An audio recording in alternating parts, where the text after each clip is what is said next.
This week, a former teacher hired by the Ohio-based Christian nonprofit LifeWise Academy was dismissed after it was publicly revealed that she had been fired from a high school teaching position in 2018 over reports that she sent sexual and explicit texts to students. A member of the group Parents Against LifeWise is taking credit for discovering the teacher's past, which LifeWise said she didn't fully disclose, though she never faced charges. But the incident has fueled more criticism against the program, which has enrolled 30,000 students in 12 states since it started in 2019. LifeWise, which is based in Hilliard, allows kids to leave school for Bible-based instruction that's privately funded but free to participants. LifeWise features a sample of its curriculum on its website. LifeWise is suing Zachary Parrish of Fort Wayne, Indiana, for copyright infringement for publishing the full curriculum after he accessed it on the LifeWise site. Parrish is one of the founders of Parents Against LifeWise and the father of an elementary school student whose school participates in the program. I was just looking and investigating. I mean, really, yeah, it wasn't with the intent to go look at the curriculum, no, but it was just with the intent to see what it was about, to look at the background checks, to look at the training, to look at the certification. I definitely had no intent of being a volunteer. I was just trying to gather information and I got into the curriculum, but that was not my intent of what I was looking for specifically. And now, Molly, you met up with Zachary through the internet, essentially, that there were these posts out there about what was going on with LifeWise. So you are also concerned about what LifeWise has been teaching kids, essentially. Yeah, absolutely. From what we've heard, they're touting themselves as non-denominational. They're making themselves seem to be very innocent, like your Bible school from the past, that our grandparents would have talked about, singing songs, coloring, this sort of thing. And the further we dig, the more we find out, and the more it becomes apparent that that is not what is occurring. There are very in-depth curriculums for elementary school kids, stuff that's dealing with like Sodom and Gomorrah, the story of Ruth, just some things that are they require a nuanced talk when you're dealing with young children for these types of lessons, and these teachers don't have any certifications. They're not required to. So that's concerning in and of its own. And then like you said, the further we got into it, the more we discovered, and they're not doing background checks. It's basically a consumer report. They can tell you that they're doing a background check, but that there's so many different kinds of background checks that you need to really find out what it is that they're doing. And we found out that they were at the time using a company called Protect My Ministry. And that is where Zach would have put his information in just as though he was wanting to be a volunteer. And he did submit all of his real information. Zach has a bit of a past from being younger, nothing serious, drugs and alcohol, that sort of thing, but he would not have been given an Ohio teaching license ever. Currently at this state and time in his life, if he wanted to, he would not be given one. And LifeWise passed him through immediately, gave him access to all of the training materials, gave him a certificate. He could go right now and buy a LifeWise shirt. Well, anyone can do that. I haven't taken the training and I have a LifeWise shirt. But he could go and do that and walk up to a school and essentially pass himself off as being someone who is affiliated and works with LifeWise. What did you find when you got into the curriculum? Because again, the curriculum is not posted on the LifeWise website. It's just a sample curriculum. What did you find out, and what did you do with that when you found it out? Oh, well, I mean, it's kind of the typical thing that you would think it is. It's, marriages between a man and a woman. That's referenced in there a couple times. It's just that kind of stuff. And like Molly was saying, it's just these nuanced topics. They're talking about suicide in some lessons and things like that.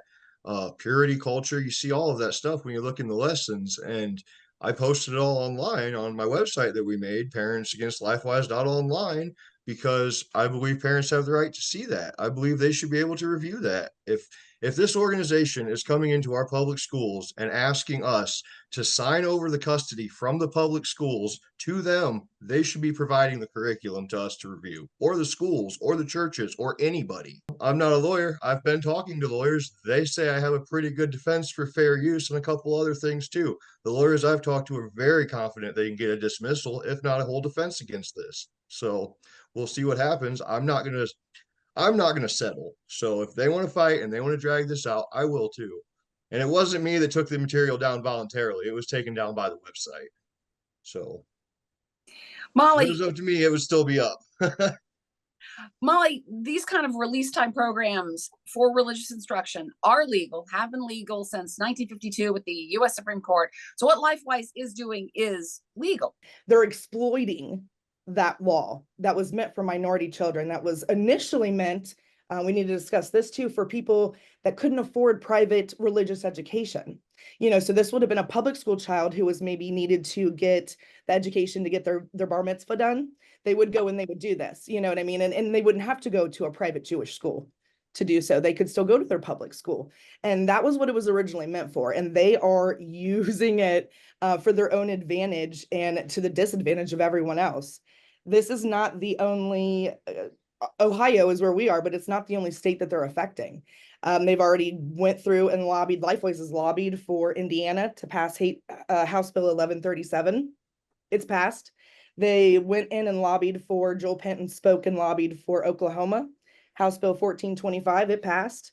So Indiana passed in March, Oklahoma passed in May. In Ohio, they have HB 445, and that's in process right now. We have not yet been able to voice our opposition. We're waiting for that moment, for that chance to do so. But that would change one word in the Ohio law from may to shall. And right now, the only way that a school board or a school district can keep LifeWise out is to not have an RTRI policy. The only reason a school would have an RTRI policy traditionally would be that because a family or a student would come to them and say, I need this for my religious faith, my learning, my schooling, this, and they would give them where they're going, et cetera, et cetera. But that's not what's happening here. And, for an NPO, we're having a lot of trouble understanding how he's allowed to go on and lobby and speak so much and push so much and be involved in so much of our politics and our state laws. This is not NPO. This is not how NPOs are supposed to, conduct themselves. So that's a lot of concern too. I want to ask Zachary one more question about the response to the lawsuit from LifeWise. It has said that your primary goal is to damage its reputation and galvanize parents to oppose LifeWise Academy chapters in their communities. Is that what you're trying to do, or are you just showing parents what is out there? I guess it's both, to be honest with you. I mean, parents need to see this stuff, but people need to be aware. I'm not galvanizing them. I'm showing them what's there. They're making their own decisions and opinions. The whole thing was LifeWise has been doing this behind closed doors. They've been targeting these rural communities where they get no pushback. They talk to the school boards behind closed doors. They send emails directly to them. They're so intermingled with our schools. And by the time anybody in the community knows about it, it's too late. They're already inside. Right. They're already enrolling children by that point. And all the parents are shocked and they don't know what to do. And they're told by their administrators and their superintendents, our hands are tied. Defiance City Schools is where I started with this. And I brought the Freedom from Religion Foundation and they sent a letter to them. And the school's lawyers basically called me a liar. So it's definitely personal for me. I had all the receipts. There was a lawsuit to be made at Defiance and they didn't do it. So it definitely turned personal for me there. I know the folks who are supporting LifeWise and House Bill 445 have said this is, parents have a right to be involved in their child's education. So I just want to close, Zach, don't parents have a right to say, I want my kid to be able to attend a religious instruction during the day? Absolutely. This isn't about shutting down religious instruction. That's not what this is about at all. It's about they should be maintaining the same standards and same transparencies as everybody else. They shouldn't be disrupting the school day. They shouldn't be taking away from art and gym as a whole.